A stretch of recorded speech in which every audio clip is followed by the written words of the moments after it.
So hello everyone. तो video start करने से पहले बहुत इंपॉर्टेंट न्यूज़ आप सभी को मुझे देना है कि आज शाम 8 बजे लाइव डाउट सॉल्विंग सेशन होने वाला है। और ये जो सेशन है हर्ष भाई श्रीवास्तव सर आप लोग के सामने लेकर आने वाले हैं, जिनके पास 31 ईयर्स ऑफ टीचिंग एक्सपीरियंस है। ये सेशन में आप लाइव सर से 1 to 1 फेस बात कर सकते हैं, उनसे आप डाउट्स अपने क्लियर कर सकते हैं। ये जो सेशन होने वाला है ये गूगल मीट ऐप के थ्रू होने वाला है। इसमें ज्वाइन करने के लिए आपको बस 99 rupees as a registration fees देनी पड़ेगी एंड आप इस सेशन को ज्वाइन कर सकते हो। और जितने भी डाउट्स हैं आप लोग के रिगार्डिंग यूपी पीसीजे, अगर आपको कोई एक्ट नहीं समझ में आ रहा है, कोई भी आपके डाउट्स जैसे एक क्लास में डाउट सॉल्व किए जाते हैं, वैसे ही सेम हर्षवरी सर आप लोग के सारे डाउट्स आज क्लियर करेंगे। ध्यान रखें कि ये आज शाम 8 बजे है, तो उसके पहले अपना रजिस्ट्रेशन जल्दी से जल्दी करा लीजिए। जब आप लोग रजिस्ट्रेशन करा लेंगे, स्क्रीनशॉट भेज देंगे, तो आप लोग को एक व्हाट्सएप ग्रुप में एडअप किया जाएगा। और उसके बाद रात को 7:50 पे एक लिंक आएगा एंड उसके बाद आप अपने डाउट्स क्लियर कर सकते हो। सो जल्दी करें, ये बहुत ही इंपॉर्टेंट सेशन होने वाला है, क्योंकि 31 साल के एक्सपीरियंस में सर को तो पता ही चल जाता है कि कौन से क्वेश्चन कहाँ से आने वाले हैं। Hello my dear students, how are you?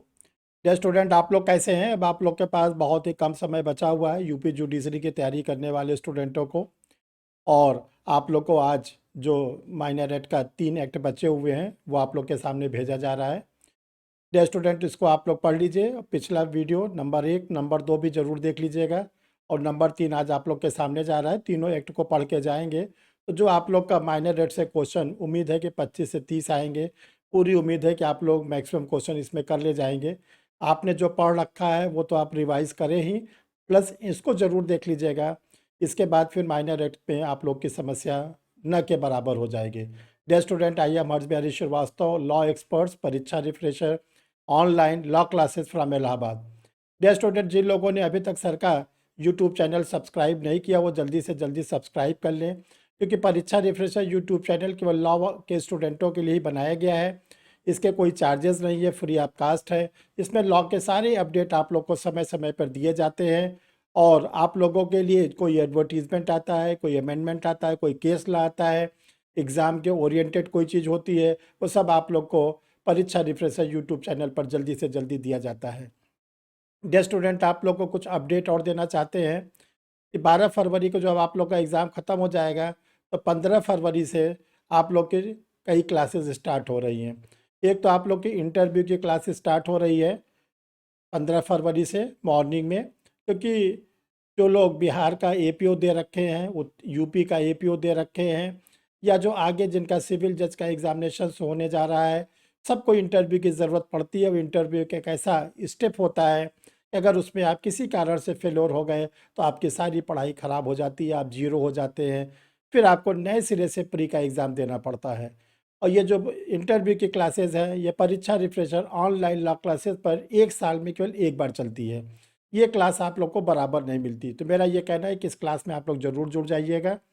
जुड़ने का तरीका है कि सर का 2 व्हाट्सअप नंबर आपके स्क्रीन पर शो कर रहा है। आप केवल व्हाट्सअप पे लिख दीजिएगा कि सर मुझे इंटरव्यू की क्लास करनी है, और अपना आधार की फेस साइड और बैक साइड की फ़ोटो भेज दीजिएगा। आगे की फॉर्मेलिटीज़ आपको व्हाट्सअप नंबर पर बता दी जाएगी।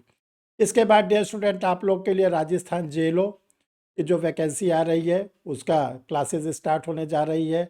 उत्तराखंड सिविल जज की क्लासेस स्टार्ट होने जा रही है, और बिहार सिविल जज की क्लासेस स्टार्ट होने जा रही है।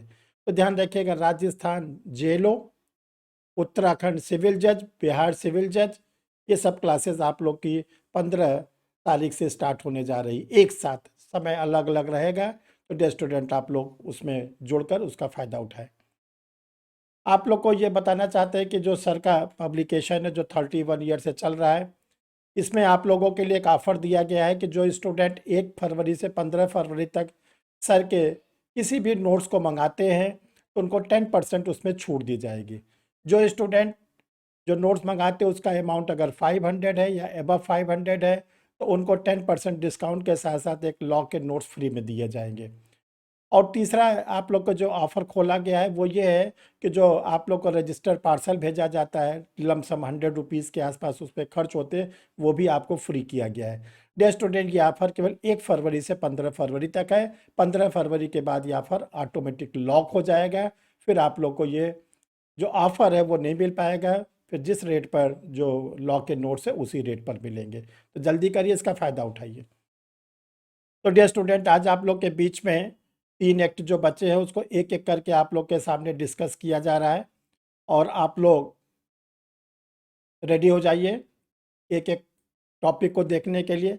देखिए, आज का जो अगला एक्ट है, the rights of person with disability act 2016 का है, दिव्यांग जन अधिकार अधिनियम 2016। क्या क्या चीज़ याद रखनी है? सबसे पहले आपको याद रखना है कि ये सीरियल नंबर एक्ट नंबर 49 है, 49 2016 का। देखिए, एक्ट बनाने की प्रेरणा कहाँ से मिली? तो ये जो एक्ट बनने की भारतीय संसद को प्रेरणा मिली, वो मिली है UN convention on the rights. याद रखिएगा, बहुत इंपॉर्टेंट है। UN convention on rights of person with disability, संयुक्त राष्ट्र का जो अभिसमय हुआ था दिव्यांग जनों के अधिकार पर, और उसकी डेट आप लोग के लिए हमने लिख दिया है 13 दिसंबर 2006 को। 16 नहीं, 6 है, याद रखिएगा। उसमें भारत भी पार्टिसिपेट किया था। तो भारत सरकार ने निर्णय लिया कि जब संयुक्त राष्ट्र के कन्वेंशन में पूरे विश्व में बनाया जा रहा है तो भारत सरकार ने भी इस कानून का बनाया। इसका डेट ऑफ इन्फोर्समेंट है 19 अप्रैल 2017। और ध्यान रखिएगा, 19 अप्रैल 2017 को ही इसको होल द इंडिया में लागू कर दिया गया था, पूरे भारत में। इसमें 17 चैप्टर्स हैं, 102, याद रखिएगा 17 चैप्टर्स हैं, 102 सेक्शंस हैं और एक इसमें शेड्यूल्स दिए गए हैं। इसका जो सेक्शन नंबर 2 है वो डेफिनेशन से है, परिभाषा से है। और ध्यान रखिएगा, इसमें 31 शब्दों को परिभाषित किया गया है। डियर स्टूडेंट, सेक्शन नंबर 9 देखिए, जो जो बहुत इंपॉर्टेंट है, जो कि शॉर्ट टाइम है, वही आपसे डिस्कस किया जा रहा है। सेक्शन नंबर 9 है कि दिव्यांगों को घर से पृथक न किया जाए। अगर किसी के घर में कोई दिव्यांग व्यक्ति है तो उसकी उपेक्षा न की जाए, उसको घर से अलग न किया जाए। और सेक्शन 24 कहता है उनको सोशल सिक्योरिटी दिया जाए, समाज में उनको सिक्योरिटी दिया जाए, वो अपने को असुरक्षित न करें। ट्रेन में यात्रा कर रहे हैं तो उनके लिए सीट रिज़र्व की जाए, बस में यात्रा करें सीट रिज़र्व की जाए, उनको किसी लाइन में न लगाया जाए, तो उनको सोशल सिक्योरिटी दी गई है। डियर स्टूडेंट, इस पर कुछ सेक्शन और आप लोग के लिए इम्पॉर्टेंट है, उसको भी डिस्कस कर दे रहे हैं। देखिए डियर स्टूडेंट, सेक्शन नंबर 34 है कि जो दिव्यांग जन है उनको government job, central government, state government की जो जॉब होती है उसमें उनको रिजर्वेशन दिया जाए, ये प्रोविज़न बनाया गया है। और जो दिव्यांग जन हैं उनकी देखभाल, उन पे कोई अत्याचार ना हो, उन पे कोई दिक्कत ना हो, उसके लिए सेक्शन नंबर 74 में सेंट्रल गवर्नमेंट ने appointment of chief commissioner and other commissioner का अपॉइंटमेंट किया है। और इसी प्रकार हर स्टेट की गवर्नमेंट ने सेक्शन 79 में स्टेट कमिश्नर का अपॉइंटमेंट किया है। अगर दिव्यांग जनों के साथ कोई ऑफेंस होता है, उनकी कोई उपेक्षा होती है, वो कॉग्निजेंस में आता है, तो वो मैटर स्पेशल जज के पास रेफ़र किया जाएगा। और स्पेशल जो जज जो होंगे वो सेशन जज के रैंक के होंगे। सेशन जज को ही नोडल ऑफिसर बनाया जा सकता है या सेशन जज के रैंक के जज को बनाया जाएगा स्पेशल जज। जो सेशन जज के कोर्ट में दिव्यांगजन के सूट को रखेंगे, यानी कि उनको रिप्रेजेंट करेंगे, वो होंगे स्पेशल पब्लिक प्रोसिक्यूटर, सेक्शन 85। और ये कहा गया इसमें वही व्यक्ति होगा जो 7 वर्ष तक का एडवोकेट रहा हो। तो देखिए, ये समरी है, इसको आप लोग तैयार रख लीजिएगा और इसमें आप लोग तैयार कर लेंगे तो आप लोग को काफ़ी इसमें सहायता मिल जाएगी। अब चलिए आज का अगला एक्ट पे हम लोग आते हैं। देखिए, जो अगला एक्ट है pre conception and pre natal diagnostic technique prohibitions of sex determination act 1994। देखिए, इस एक्ट को हम लोग शॉर्ट फॉर्म में क्या कहते हैं, ये आप लोग के सामने रखा जा रहा है। देखिए, इस एक्ट को हम लोग कहते हैं, ये ध्यान रखिएगा, PCPNDT।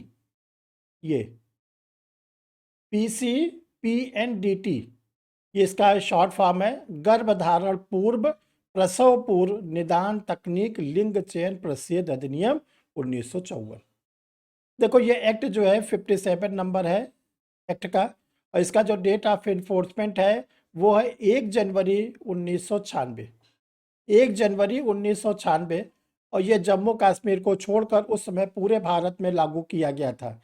लेकिन जैसा आप लोग को कई बार हमने बताया है कि 31 अक्टूबर 2019 से ये होल द इंडिया में लागू कर दिया गया है, पीसीपीएनडीटी एक्ट। देखिए, ये एक्ट में थोड़ा सा आप लोग को दो बातें बताना बहुत ही इम्पोर्टेंट है। ये एक्ट बनाया क्यों गया? देखिए, जो हमारे यहाँ सेक्स रेशियो था पुरुष और स्त्री, वो बहुत घटता जा रहा था। तो पहली बार महाराष्ट्र के एक एमएलए थे, उन्होंने इस पे आवाज़ उठाई और सबसे पहले इस पर एक्ट बनाया था महाराष्ट्र की सरकार ने। फिर इसके बाद सेंट्रल गवर्नमेंट की कॉग्निजेंस में आया, सेंट्रल गवर्नमेंट ने फिर इस पर अपना एक्ट बनाया।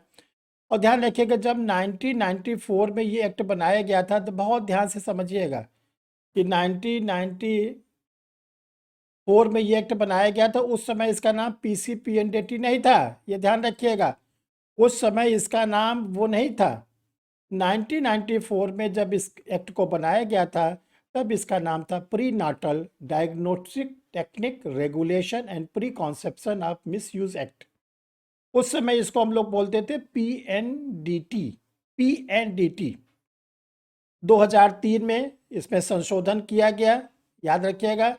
और जो पीएनडीटी था, इसमें पीसी वर्ड जोड़ दिया गया। पीएनडीटी में क्या वर्ड जोड़ दिया गया? PC, pre conception. अब पूरा एक्ट हो गया है पीसी पीएनडीटी। देखो, इसमें 34 सेक्शन है और इसमें 8 चैप्टर्स हैं। इसमें 34 सेक्शन है और 8 जो है इसमें चैप्टर्स हैं। देखिए, 1980 के समय में जब हमारी साइंस एंड टेक्नोलॉजी बहुत आगे हो गई, तो ये हुआ कि जो गर्भवती महिलाएं होती हैं, उनके लीगल प्रोसेस के रूप में अल्ट्रासाउंड डेवलप किया गया। एक्सरे मशीन जो पहले से चल रही थी, वो तो चल ही रही थी। तो ये हुआ कि अगर उनके पेट में कोई बच्चा पल रहा है, तो कहीं ऐसा है वो बच्चा अंधा ना हो, अगर वो बच्चा क्या हो, उसके हार्ट में कोई छेद ना हो, उसका मेटाबॉलिज्म कहीं डिसबैलेंस ना हो, इन सब की जांच करने के लिए ये अल्ट्रासाउंड का सिस्टम बनाया गया था। लेकिन बाद में ये देखा गया कि इसको सेक्स डिटर्मिनेशन के लिए यूज़ करने लगे। और जो अगर पेट पे बच्चा पल रहा है, अगर वो फीमेल होता था, तो उस फोटिस को क्या किया जाता था? डैमेज कर दिया जाता था। उसी को रोकने के लिए ये कानून बनाया गया है। और इसमें सेक्शन नंबर 17 में अप्रोप्रिएट अथॉरिटी का अपॉइंटमेंट किया गया है, समुचित सरकार का। देखो, सेंट्रल गवर्नमेंट ने क्या किया है कि सारे यूनियन टेरिटरीज के लिए अपॉइंटमेंट किया है अप्रोप्रिएट अथॉरिटी को, समुचित सरकार को, धारा 17 में। और इसी प्रकार स्टेट गवर्नमेंट ने भी इसके लिए बनाया है। और जो समुचित प्राधिकारी, इसको दंड देने का भी अधिकार दिया गया है अगर उसकी कॉग्निजेंस में आता है। समुचित प्राधिकारी के ऑर्डर के अगेंस्ट कोई अपील करना चाहता है, तो अपील की सेक्शन है सेक्शन 21। अगर अप्रोप्रिएट अथॉरिटी सेंट्रल गवर्नमेंट की है, तो उसकी अपील होगी सेंट्रल गवर्नमेंट को। अगर अप्रोप्रिएट अथॉरिटी स्टेट गवर्नमेंट की है, तो उसकी अपील होगी स्टेट गवर्नमेंट को। इतना आप लोग ज़रूर याद रखिएगा। बाकी आपने जो पढ़ा है उसको आप अपना तैयार रखिएगा। देखिए सर, आज पूरा कोर्स नहीं पढ़ा रहे हैं, ना पॉसिबल है, ना ज़रूरत है। आज केवल आपको वो समरी थोड़ी सी बताई जा रही है जो आप लोग को जानना बहुत ज़रूरी है। बाकी तो क्लास हमने पूरा लिया ही है, 2-2 बैच, 3-3 बैच लिया है, आगे भी लिया जाएगा। आज तो केवल आपको केवल बूस्ट किया जा रहा है, मेन इंपॉर्टेंट सेक्शन बताई जा रही है। चलिए डियर स्टूडेंट, लास्ट में एक और आप लोग के साथ सेक्शन डिस्कस करते हैं। देखिए, ये सेक्शन है माता पिता और वरिष्ठ नागरिकों का भरण पोषण एवं कल्याण अधिनियम। ये है 2007। देखिए, 2007 में ये एक्ट बनाया गया था, the maintenance and welfare parents and senior citizens act 2007। देखिए, जो ये एक्ट है, ये 2007 का एक्ट नंबर 56, 56 ये आप लोग के सामने है, 56। इसमें 6 चैप्टर्स हैं, 32 इसमें सेक्शंस हैं। इसका जो डेट ऑफ इन्फोर्समेंट है 31 दिसंबर 2007, एक्सेप्ट जेके। उस समय जेके को छोड़कर पूरे भारत में लागू किया गया था। लेकिन बाद में 31 अक्टूबर 2019 को हमारी गवर्नमेंट ने इसको होल द इंडिया में लागू कर दिया गया। अब जरा इस पे हम आप लोग को कुछ अलग से डिस्कस कर रहे हैं।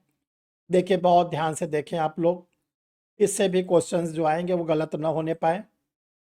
देखिए, ये कहा गया, इस एक्ट का ऑब्जेक्ट क्या है? ऑब्जेक्ट, देखिए, जब हमारा ज्वाइंट फैमिली का कॉन्सेप्ट टूटा तो देखा गया कि जो ओल्ड पर्सन हो जाते थे, यहाँ पर ओल्ड का मतलब है एबव 16 ईयर। ध्यान रखिएगा, वरिष्ठ नागरिक या ऐसे माता पिता जो 60 वर्ष के हो जाते थे, क्योंकि गवर्नमेंट जॉब भी 60 साल में रिटायरमेंट हो जाती है, तो उनकी उपेक्षा होती थी। उनके बच्चे, उनकी बच्चियाँ, यानी उनके सन, डॉटर, ग्रैंडसन, ग्रैंड डॉटर, कोई उनकी देखभाल प्रॉपर नहीं करता था। तो उसी के लिए ये एक्ट बनाया गया है। तो देखिए, इसमें लाइबिल किसको बनाया गया है,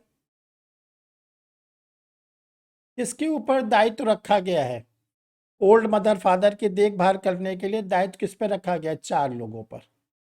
सन, और सन के साथ ध्यान रखिएगा डॉटर। फिर इसके बाद ग्रैंडसन, ग्रैंड डॉटर, डॉटर। इन लोग को, 4 लोग को लाइबिल बनाया गया है कि आप लोग को अपने माता की, पिता की, सबकी देखभाल करनी है। और क्या मेंटेनेंस में आपको करना क्या है? उनका जो मेंटेनेंस आप करोगे, वो क्या करोगे? वो भी देखिए बटा हुआ है 4 भागों में। पहला तो उनके फूड, फूड जिसको हिंदी में कहते हैं आहार, उनके खाने की व्यवस्था आपको करनी है। दूसरा है क्लॉथिंग, क्लॉथिंग जिसको कहते हैं वस्त्र, इसकी आपको व्यवस्था करनी है। तीसरा है रेजिडेंस, उनके रहने की व्यवस्था करनी है, ऐसे नहीं खुले मैदान में उनको रहना पड़े, निवास। और इसके बाद है मेडिकल ट्रीटमेंट, मेडिकल ट्रीटमेंट, उनकी चिकित्सीय व्यवस्था भी आपको करनी है। किनको? ये 4 लोगों को, बेटा, बेटी, ग्रैंडसन, ग्रैंड डॉटर। अब ये पेरेंट्स में आते कौन है? देखो, पेरेंट्स में 3 लोग आते हैं। पहला आता है फुल ब्लड, फुल ब्लड, जिनको हम लोग कहते हैं जैविक माता पिता, जैविक माता पिता। और जिसको, ये तो चूंकि एक्ट की लैंग्वेज इसलिए सर बोल रहे हैं, बेस्ट होगा आप लोग याद कर लो natural mother father, natural mother father, ठीक। दूसरे आते हैं एडॉप्टेड, एडॉप्टेड जो दत्तक जिसने लिया है आपको। और तीसरा आता है स्टेप, स्टेप मदर और फादर, सौतेले माता पिता, इनकी देखभाल करनी है। किनको करनी है? सन को करनी है, डॉटर को करनी है, ग्रैंडसन को करनी है, ग्रैंड डॉटर करनी है। क्या देना है? फूड देना है, क्लॉथिंग देना है, रेजिडेंस देना है, मेडिकल ट्रीटमेंट देना है। समझ में आया? चलो देखो कितना अच्छा एक्ट है। और इसके बाद ये आप लोग को इसमें और ध्यान रखिएगा कि जो सीनियर सिटीजन्स हैं, सीनियर सिटीजन्स,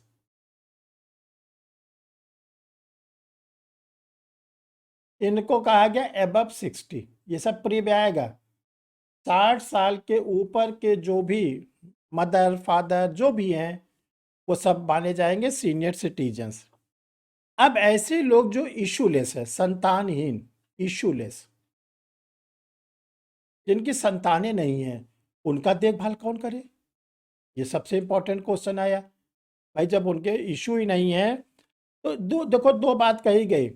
अगर उनके पास प्रॉपर्टी है, उनके पास मोइबिल प्रॉपर्टी है, मोइबिल प्रॉपर्टी है, तो जो सक्सेसर बनना चाहता है, जो उत्तराधिकारी बनना चाहता है, उसकी जिम्मेदारी है उत्तराधिकारी पर।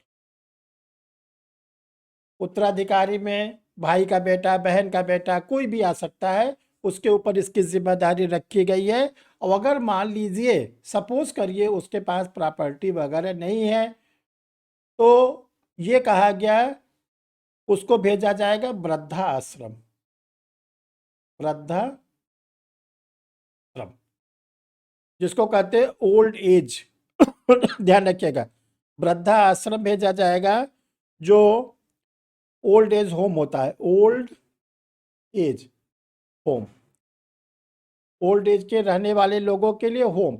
और ये एग्जाम में बहुत इंपॉर्टेंट है, दैट इज अंडर सेक्शन 19 में ये बात कही गई है। और इसके बाद देखिए ये कहा गया है कि सेक्शन नंबर 18 में कहा गया है कि एक ऑफिसर, स्टेट गवर्नमेंट एक ऑफिसर को अपॉइंट करेगी जिसका नाम होगा भरण पोषण अधिकारी, मेंटेनेंस ऑफिसर। ये होगा एग्जीक्यूटिव ऑफिसर, एसडीएम रैंक का भरण पोषण अधिकारी। और उसकी जिम्मेदारी होगी कि वो देखता रहे कि जिस भी क्षेत्र का वो नियुक्त किया गया है वहाँ पर किसी भी वृद्ध व्यक्ति को खाने से, कपड़े से वंचित न किया जाए। ठीक है। और अगर मान लीजिए कोई बेटा, बेटी, ग्रैंडसन, ग्रैंड डॉटर नहीं करता है अपने ओल्ड एज का, section number 24, most important section, punishment. ऐसे सन, डॉटर, ग्रैंडसन, ग्रैंड डॉटर को पनिशमेंट मिलेगा 3 माह का कारावास, जेल। ये 100% आपके एग्जाम में आएगा, या 5,000 रुपया जुर्माना, या 5,000 रुपीज फाइन, या दोनों। और लास्ट में एक चीज ध्यान रख लो कि ये ऑफेंस जो है वो कॉग्निजेबल है, संज्ञेय है, बेलेबल है, और साथ साथ समरी ट्रायल। और समरी ट्रायल जो चलेगा